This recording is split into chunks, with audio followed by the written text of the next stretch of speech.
What if everything we've been told about autoimmunity is wrong?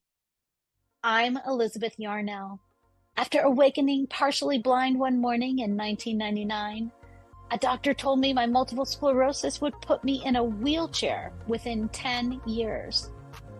I refused to accept that as the end of the story, so I started investigating.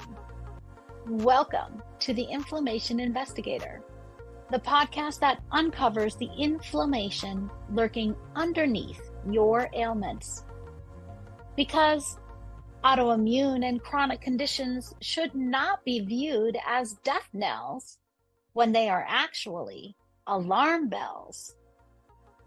I'm a traditional naturopath and founder of the Inflammation Academy. And in 2 episodes every week, we dig into what conventional medicine might be missing. If you're living with chronic or unexplained symptoms, this investigation is for you. Your body has been trying to tell you something. Let's start listening.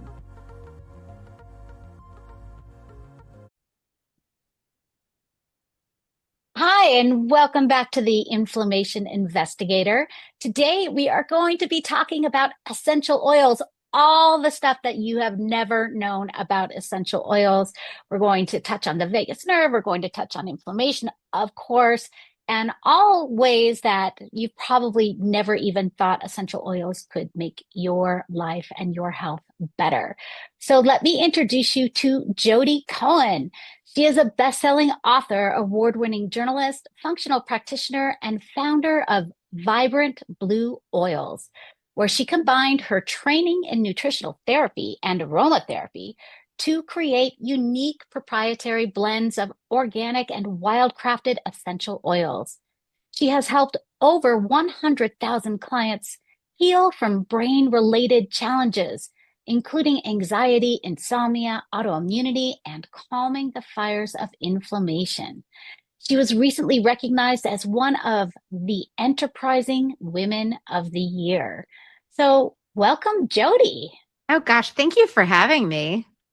Oh, I'm so excited to have you on the podcast. I've been following your essential oil journey for so long, and I have a bunch of your essential oils because I just think they're so fabulous. Oh, thank you. But let's start with your story. How did you get here? Necessity is the mother of invention. And it started actually with my second child. I had my first child, super easy kid. I just assumed I was this great mother. So I had another one 22 months later. Very different experience, kind of chronic ear infection, antibiotic, wound up having some gut related issues. And at a certain point, someone noticed that his personality changed when he ate something and suggested I take him to a nutritionist. And she said, my son was on Ritalin his whole life, and it turned out he was just allergic to weird foods. So I thought I can do that. And we changed his diet, and his entire personality changed.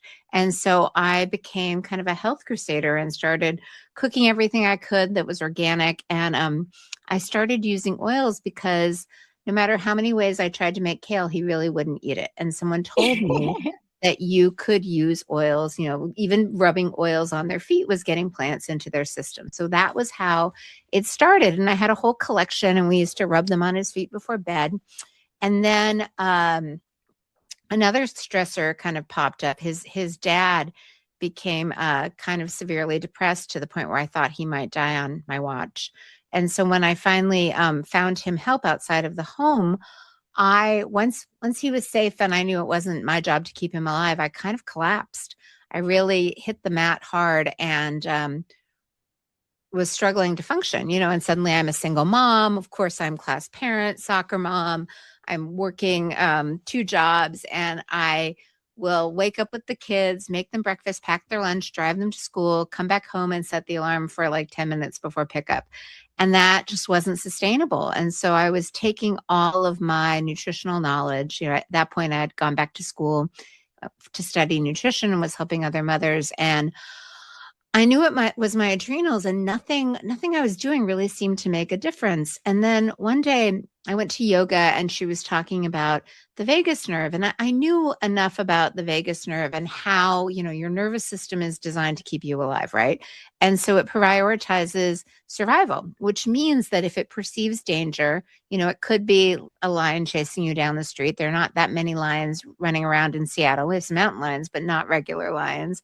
So it's often kind of emotional danger, anticipatory stress or past trauma that makes your body think that it's not safe. And when your body thinks that it's not safe, it shuts down everything that kind of is regenerative and restorative to your health, like your ability to not feel anxious, your ability to get restful sleep, your ability to anti-inflame, your ability to digest your food, to detoxify, to turn on your immune function.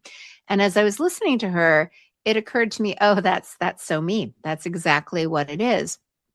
And so I got home and I started researching, how do you activate your vagus nerve? So your vagus nerve is the gear shift between that fight or flight response, which is called the sympathetic response of your nervous system, and the rest to digest and heal parasympathetic response.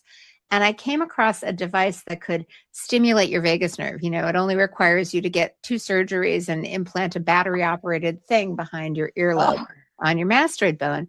And for some reason, that word stimulate kind of stood out to me because as I was rubbing oils on the bottom of my son's feet, some of them were very stimulatory. And what that meant, the bottom of the foot, by the way, is the best place to put any oils because even if they are stimulatory or hot, the skin is thicker there and it wouldn't bother you. But putting it on your hands to get it there, sometimes they would turn red, sometimes they would feel warm.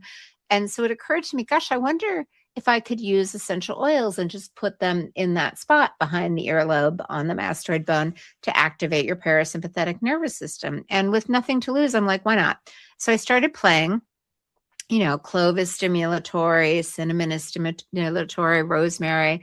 And I would just see. And somehow I realized that the combination of clove and lime topically applied to the earlobe behind the mastoid bone was the secret sauce. When I did that, I would suddenly feel better. And if you've ever had those moments like, it could be that time of month where you feel really uncomfortable or you have a headache and you try something and all of a sudden the pain disappears and you feel better. You're like, okay, that was a win. That worked. And so I kept making things up that really helped me in my darkest hour of my darkest day. And we had a monthly like kind of get together with all of my friends that went through the nutritional therapy program. And we would kind of go around the table and talk about what we were doing. So I was telling them about these oils and I brought them with me and they were all like, oh my God, that's so weird. We totally have to try it. And so all my friends started using it and they were getting these incredible results because in clinical practice, some of the things that are really hard to do are kind of the emotional things. If somebody has anxiety or overwhelm, which impedes their ability to comply, they're so anxious or they just can't remember to do it. So they do nothing. If they're stuck in stress, they do nothing if they're not sleeping. And so these blends were really kind of hitting those hard to reach points. And they're like, this is amazing. You have to do something with this. And that was actually my background was kind of product research and product launches. So there was a Nutritional Therapy Association conference in March of 2013. And they convinced me, they're like, we'll help. You should be a vendor. At the time, it was like $200, So I made a banner and I put together like a practitioner kit.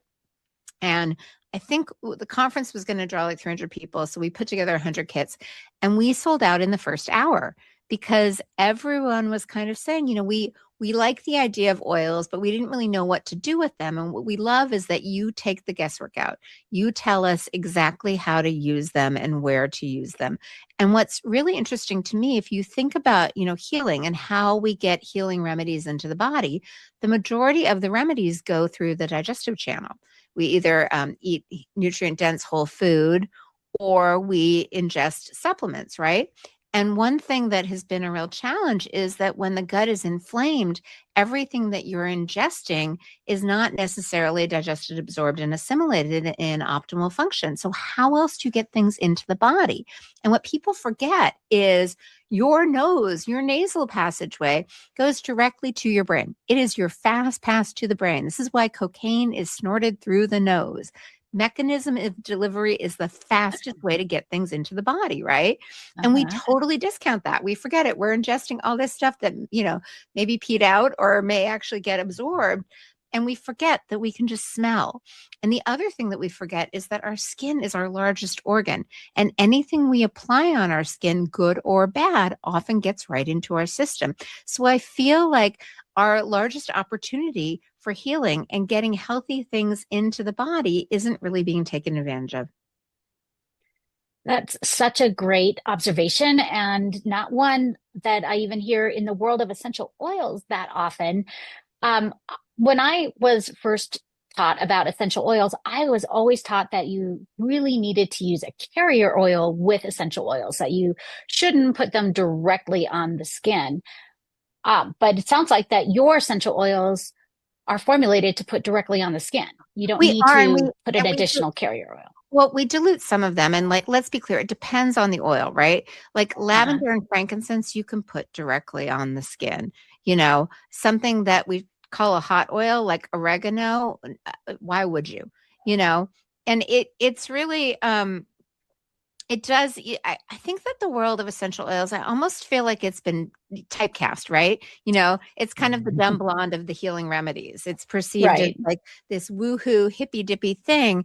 And all of the value and the benefit, kind of the juice of why it's so valuable, has been thrown out the window. And you're right, no one talks about it. They just kind of diminish it, or, it's seen as like this silly little accessory. And that's why, I wrote this book in 2020, essential oils to boost the brain and heal the body, to really put in the science and like, what are essential oils and why do they work? And essential oils are basically the concentrated essence of plants. And plants, most people forget, were the precursor to pharmaceutical drugs. White willow bark is now Valium or aspirin. Valerian root is now Valium.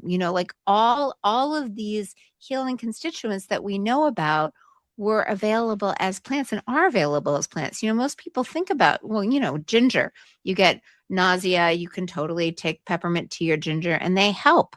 And they don't really realize that they have the same healing constituents as most of the pharmaceutical drugs that we're taking, except they're just nature's version.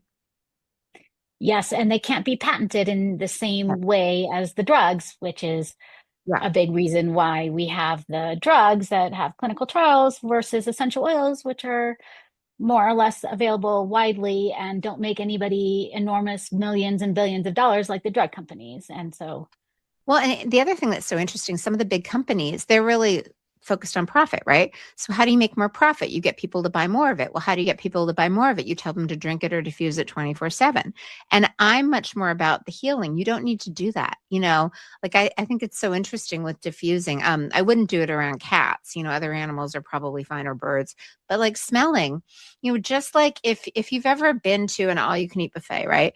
What happens? You uh-huh. get in, you're starving, you pile your plate with so much food, and maybe you eat like half of it. Like at a certain point, you're like, I'm full. I do not need to eat more. It's called satiety, right? Same thing happens with smell. You put something under your nose, it's usually between 3 to 7 breaths, and you stop smelling it. You don't need more. Why are you diffusing 24/7 if you only, if you don't need it? It's wasteful. One of my favorite essential oils is eucalyptus. I feel like I use Yeah. eucalyptus every single winter for quite a few different reasons. And it was actually an essential oil when my kids were little and would have a cough, I would put the eucalyptus oil directly on the soles of their feet. And Mhm. it's amazing. It just stops the cough. Oh, I What know. are some, go ahead. No, it was kind of a joke in our house. Like my son liked to, play sick, and he'd be like, "Oh, my throat," and I'm like, "Oh, I can fix that, buddy." And he it was like, damn, foiled again. Yes. What are some of your other favorite essential oils that are used all the time that everybody really should have in their house? Yeah, I mean, the easiest one's lavender is kind of an all-purpose one because you can do it for anything. It's actually great for sunburns. Lavender was kind of discovered the story, which may or may not be true, is that some chemist accidentally burned themselves and thought they were dipping their hand in water and it was lavender oil. And it's great for burns. It makes burns go away really quickly. Frankincense is kind of fabulous for everything. My other favorite, rose blend. My latest obsession is this idea of kind of the subconscious mind and subconscious trauma. Like when you Uh-huh. think about what keeps you stuck in fight or flight, and what's really interesting, especially from an inflammatory perspective, it is the vagus nerve that triggers the release of acetylcholine, which is the anti-inflammatory neurotransmitter. So if your body feels like it's reacting to danger, if it's stuck in the sympathetic branch of the nervous system, it's really hard to anti-inflame. So what is keeping you stuck in fight or flight? It could be an actual physical danger. It could be physical pain. It could be something that is going on in your body, right? It could also be thought-driven, anticipatory stress. You're worried about a relationship or a financial situation or something that's going on. So you're in your head and your body can't really differentiate like actual danger between perceived danger. And then it Mm. could be, trauma. It could be the traumas that you kind of know you have, but you don't really feel like dealing with. Like when my son, who was the impetus for me starting this company, was killed in a car accident in 2018. He was 12. And after that, I kind of chose to be a workaholic. I stayed so busy that I didn't really need to feel. And I actively knew I was doing that. It was kind of my chosen survival mechanism because my surviving child was 14 and really needed me to show up. And I figured if I could just keep myself so busy that I didn't need to feel, I could stay functional. And it worked until it didn't. And then there's also kind of these suppressed traumas, the things that maybe happen when we're so young that we don't know how to integrate, the adverse childhood experiences that are running in the background. And what's really intriguing to me now that I'm finally at a place where I'm like, all right, I guess I get to like take it on and lean into all the unfinished business that I haven't really processed, including that stress. Uh, it's really hard to address the subconscious mind with conscious tools. Talk therapy really doesn't work on subconscious trauma, but you know what does? Essential oils, sound oils. So I've been playing with using oils primarily through the sense of smell to help kind of gently release that subconscious trauma that even though I'm not aware of it, it's there in the background and my nervous system picks it up and responds to it. Wow. So what are the essential oils that are really good to releasing subconscious trauma? A lot of it is, like I wrote a whole blog post about kind of different oils, like things that come from roots, things that come from citrus, things that come from flowers. It's a lot of the flower blends. So rose is actually the best. In fact, whenever someone loses someone, we have a rose blend.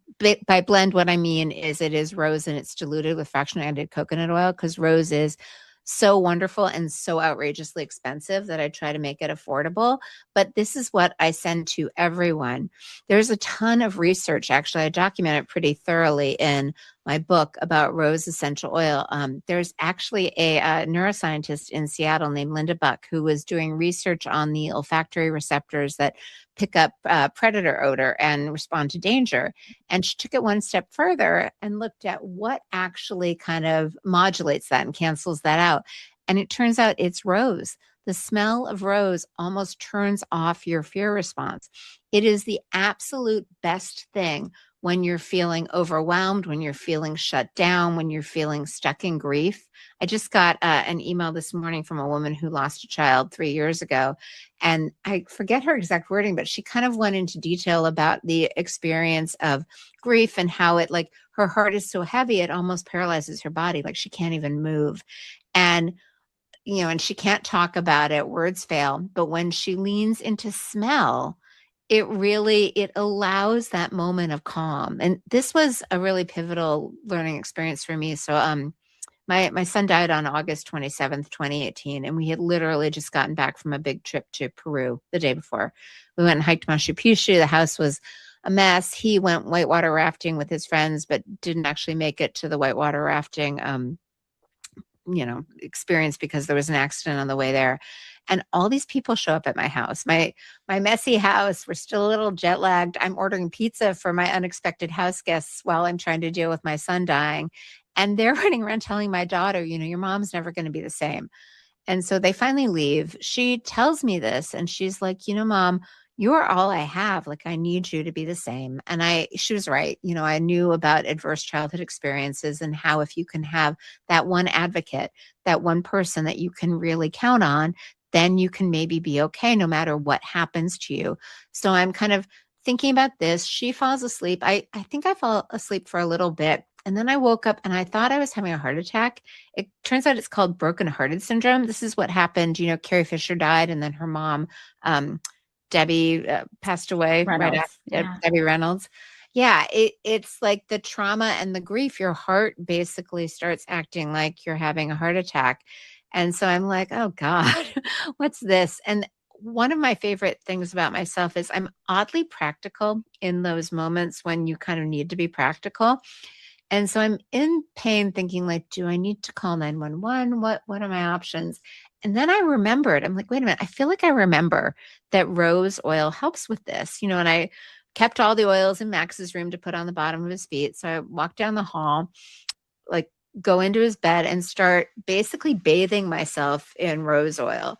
And it totally helped the brokenhearted syndrome. The heart attack symptoms went away immediately. And then I was kind of lying there and I'm like, this is really weird. Like, this is his room, just like kind of, grief is a really odd experience and it can be very, you're in shock and the disbelief and the denial and all those feelings. So I was kind of having, I was processing a lot at one moment and thinking about that. I'm never going to be the same. And then I had this weird idea like, okay, that may be true, but if I can just like be okay in certain moments. I'm like, it's weird because like obviously, when I woke up this morning, my life was very different than what I'm going to wake up to tomorrow. And I don't really know how I'm going to do this, but in this moment, I'm okay. In this moment, I actually feel okay, even despite everything that's turbulent and upside down. And that my next thought was like, okay, if I can just have more moments of okay than moments of like sadness and despair, I can be okay. If I can just string together these moments of calm. And I'm like, all right, what did I do right? It must be the rose oil. And so that was really my, what I did. Because grief is so strange. It like blinds you, like you're fine. And then suddenly you're like, oh my God, I'm unbearably sad. Like what happened? And it could be nothing. It could be honestly smell. You could smell something that reminded you of your loved one. It could be a thought. It's very unpredictable. But here's what is predictable. You can decide that in those moments you're going to like state shift and smell is a really great way to do that. And oils are really portable. You can carry them in your pocket. So that is what I did. I just started recognizing like I have no idea when I'm going to be blindsided by like overwhelming grief. And when that happens, my operating strategy is just to smell something else. And you can kind of train your brain. Like it's so fascinating to me. Everyone has that smell that transports them through time. Like for me, it's oddly blackberries. It reminds me of being a child. Like what is there something that you smell that you're like, oh God, I'm like back to that age? I think vanilla is a big triggering scent for me. Yeah. The other one, my mother is from Brooklyn and my grandparents like mothballs. For whatever time I smell mothballs, I like remember Camphor. that. Yeah. Yeah, or like Drakkar, that cologne that people wore in Oh, the 90s yes. in college. Um, but it's just really interesting. So we know on kind of with every ounce of our body, it's that, full body knowing that smell can really move us from one state to another. And what I think we need to remember is that we can work with that, right? We can start creating these correlations in our body that smell equals safety. We can train ourselves to when I'm having that day or that moment or whatever it is, I can reach for something that I can smell and it can shift me to something else.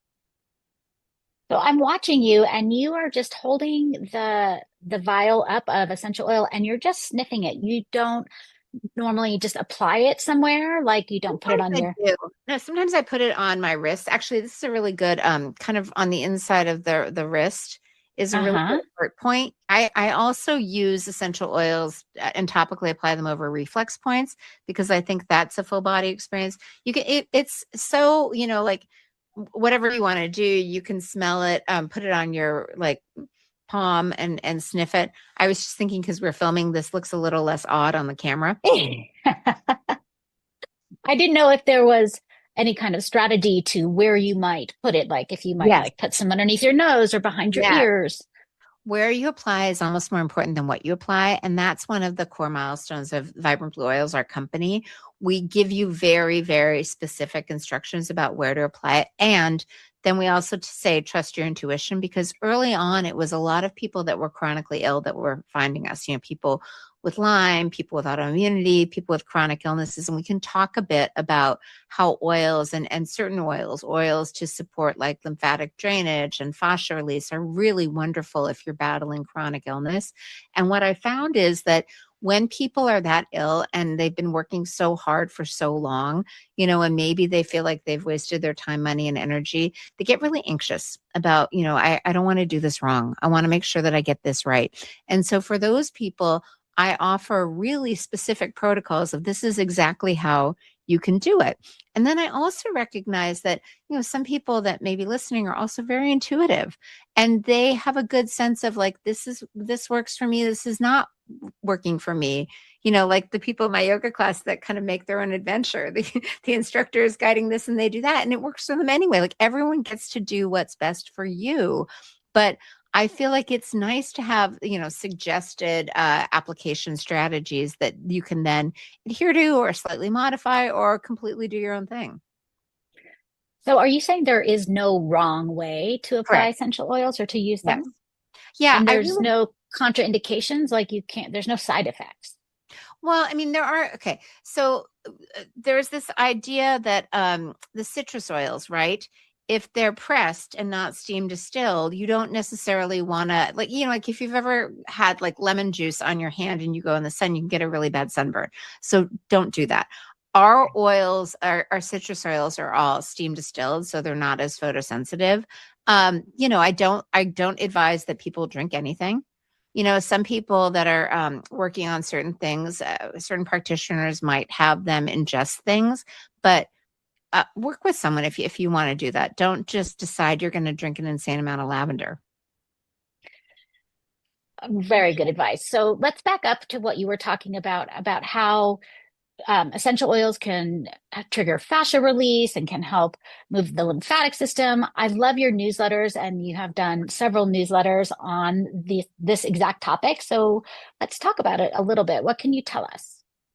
Yeah. So one of the main things, like I really think if I kind of look at what's happening in the world and why people aren't healing, why people are more chronically inflamed than they used to be, I think it Hmm. really has to do with them being stuck in stress, stuck in fight or flight. Their nervous system is activating danger, the sympathetic branch as opposed to the parasympathetic branch. And, I mentioned that I started this in 2013. In the past 13 years, back, in 2012, when I was saying vagus nerve, people were like, "You mean like Vegas, like Nevada?" I'm like, "No."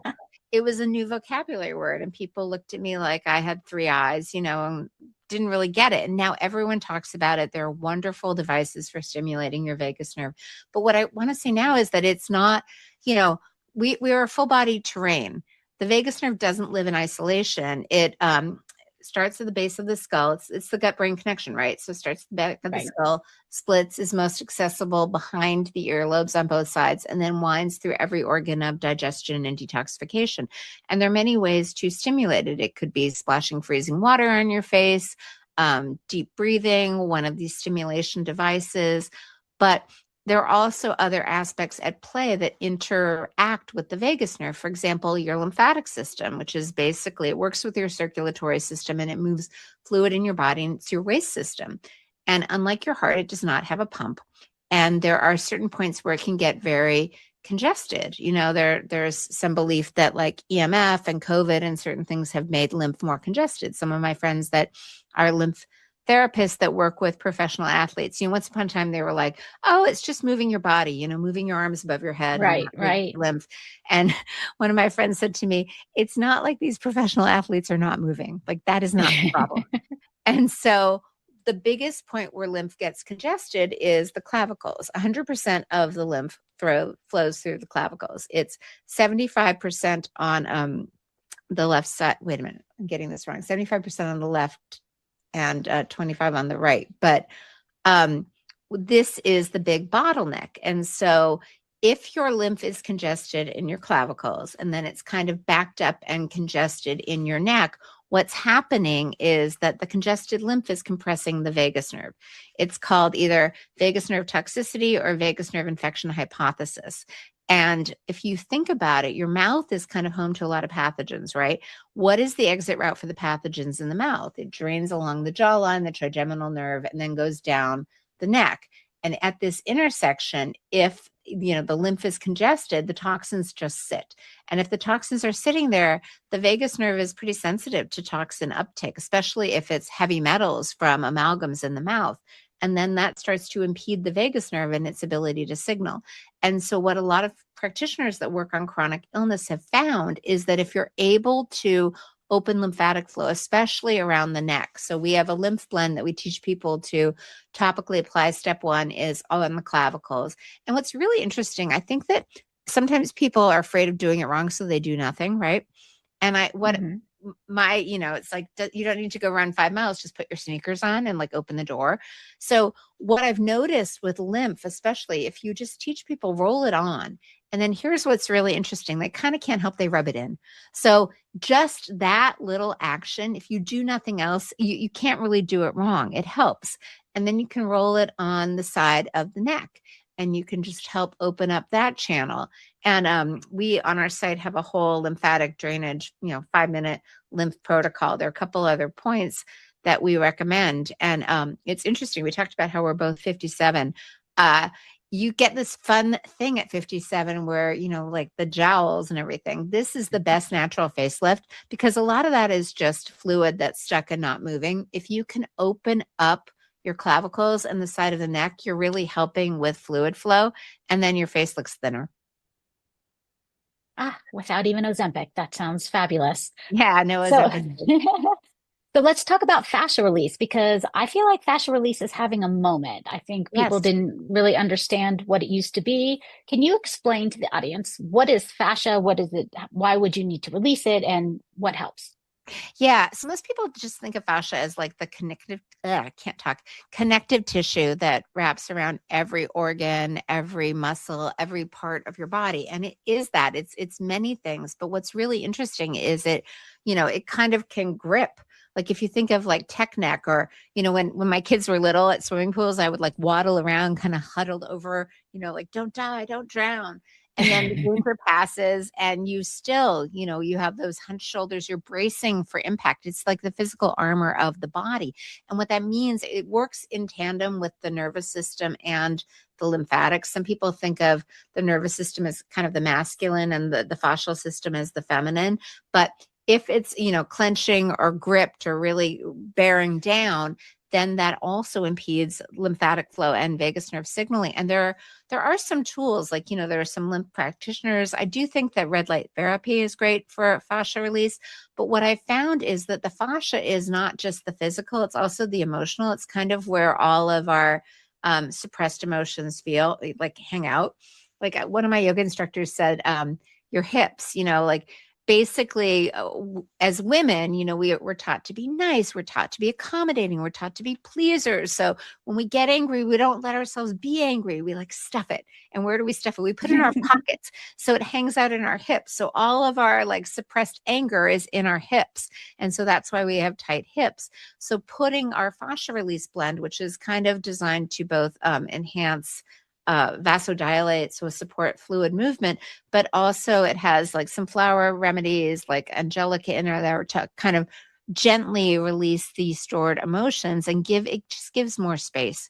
It gives space to allow for things to move, for things to be released. And one of the things that I play with often, this idea, people have trauma. Like there's this interesting book, Amy Griffin, she wrote The Tell, and she does MDMA and then remembers that she was sexually assaulted in her teen years. And then she decides to sue the guy, to like get depressed, to blow up relationships. Like nothing good comes once she knows about this. And so I remember reading that and thinking like there has to be a better way, like you don't need to re-traumatize yourself. You don't need to make things worse. Like almost like an emotional car wash. Like you're like, oh, look, that happened. Let's just like get rid of it as opposed to reactivating it.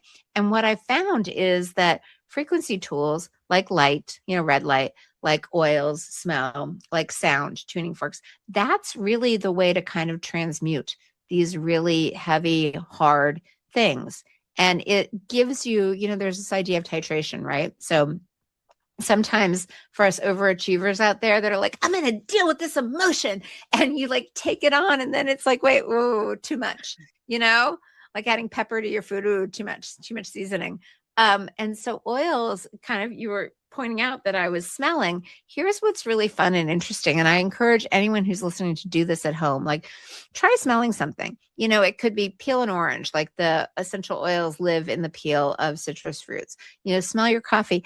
I would be willing to bet you that you're not smelling it for like hours or even like more than 5 minutes. It's a quick thing. You get what you need and you move on. And that what I think is really nice, because when I think about like helping people heal, we can all go to the doctor, right? Or to a lymphatic massage or fascial release massage or, to an appointment somewhere. It's like the dentist, we totally go to the dentist like one time a year, 2 times a year, depends what your gums are like. But and then you go home, and most of us brush our teeth at least twice a day, right? We have figured out our at-home care. And so what I really want to do is help people figure out their at-home care for the vagus nerve, for the lymphatics, for the fascia. You do whatever you do, and then you come home and, I try to make it easy. I'm like, sometimes, leave it by your toothbrush, like mirror it with another habit. You're already brushing your teeth twice a day. Just use your oils then, or leave it on your nightstand. Do it as a ritual before you go to bed. Let's just teach you how you can support your body, support your nervous system using your nose, which is the best technology for accessing your brain, and your skin, which, especially for lymph and fascia, these things live close to the surface. If you want to think about how do you actually get things into the body to support the lymph and the fascia, your skin is the fastest pathway. Something I learned just recently about fascia, especially for women our age, in our mid to late 50s, is that the fascia can actually hold on to a lot of old estrogen. Yes, So exactly. as we're moving into menopause, that might be part of the reason why you might have a belly now. When you're thickening around the waist, that might be fascia holding on to estrogen and other toxins. Yes. So releasing that fascia can have so many benefits to your life. It has been honestly the game changer for me with menopause. It changed everything. And I also think someone told me that, like we're women and estrogen is kind of like the bonding hormone. So, I remember Reese Witherspoon had this funny bit where she was talking about like her kid ordered something, at the restaurant and didn't like it. She's like, oh, take mine, and she couldn't even eat what he ordered.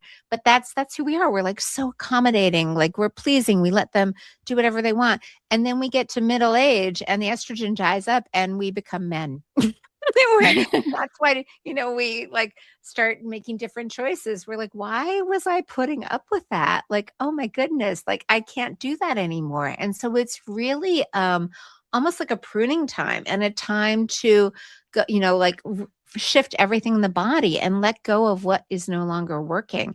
And that is in the fascia. And that's a great way to release it and to support, like if you're estrogen dominance, the detox.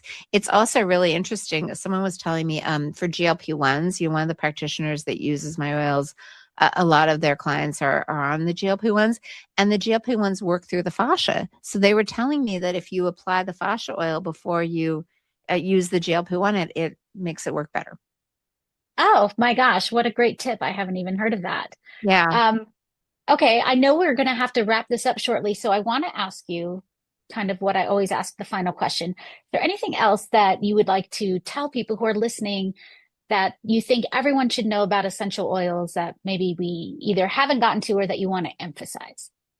I mean, the thing that I really would like to emphasize is just how it can impact your mood. I joke about there are times when you're driving and someone cuts you off and you're like, oh, whatever, like I hope they get their sick, but you really don't care. And the next day it can be the exact same situation. And four-letter words are tumbling out of your mouth. And the only variable in that situation is you and your emotional regulation and resilience in that moment. And so what I'd like to share, I mentioned that my son died, and sometimes when hard things happen, if I can know that somebody else survived something like that or worse, I'm like, if someone else can do it, I can do it, right?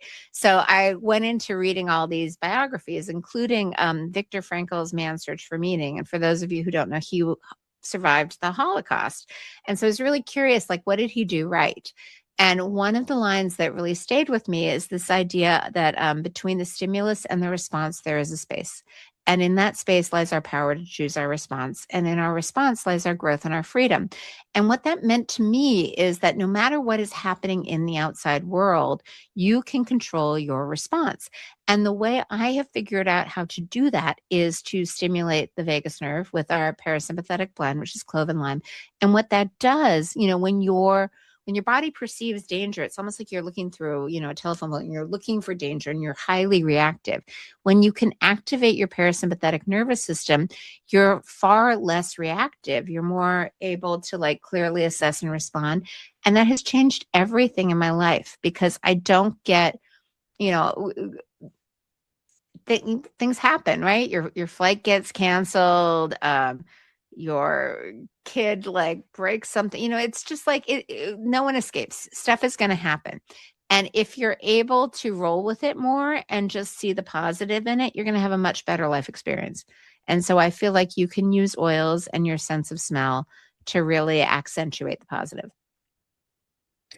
Yes, I think that is the best advice anybody can ever have or receive, that your life is how you respond to things, and you have that choice. You can choose how you respond to events that are happening in your life or people in your life. That's always part of your choice. And I love that essential oils can help you with that. Tell us where we can find you. Where can people find you? What's the easiest way to do that? Yeah, the company is Vibrant Blue Oils. That is where we are on Instagram and Facebook and TikTok. And if you would like more information about the science behind essential oils, my book is Essential Oils to Boost the Brain and Heal the Body. And that is available everywhere books are sold. Fantastic. Jodi, thank you so much for coming on today. This was so fun. I know we could do like 3 more hours together. So I hope we have the chance to do that again sometime. Thank you. Thank you. And that's another case filed on the Inflammation Investigator. Remember, every symptom is your body's way of communicating. We just need to learn the language. If today's episode sparked something for you, I want to hear about it. Share your own investigation discoveries with me on social media at Elizabeth Yarnell, or find me at elizabethyarnell.com. Your experience could be exactly what another listener needs to hear. And make sure you're subscribed so you never miss an episode. And here's the thing about investigations. They work best when you're not going it alone. If this podcast is helping you uncover the answers you've been searching for, please like, rate, subscribe, and review, and share it with someone who needs to hear this message. As a new podcast, these actions mean more than you know. Want to dive deeper into your own inflammation investigation?